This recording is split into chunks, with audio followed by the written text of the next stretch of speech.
నన్ను జైల్లో పెట్టారు ఏ కారణం లేకుండా. కానీ ఆ రోజు హైదరాబాద్ లో మీరు చూపించిన చొరవ నా జీవితంలో ఎప్పుడూ మర్చిపోలేను. ఇప్పుడు సెంటర్లో గాని అదే మాదిరిగా గచ్చిబౌలిలో మీటింగ్ పెడితే రెచ్చిపోయిన ఉత్సాహంతో నాయకులు లేకపోయినా మేమే నాయకులని చెప్పి లక్షల మంది వచ్చారంటే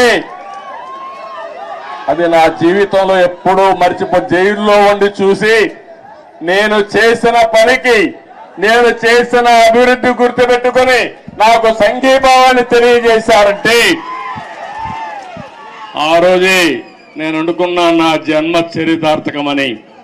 ఇక్కడే కాదు ప్రపంచం మొత్తం అన్ని 70-80 దేశాలు, ఆ దేశాల పేర్లు కూడా నాకు తెలియవు కానీ తెలుగు వారు అక్కడికి వెళ్ళి 53 రోజులు రోడ్డెక్కి నిరసనలు తెలియజేశారు. ఇది మరిచిపోలేని అనుభవం అని చెప్పి నేను మీకు తెలియజేస్తున్నా.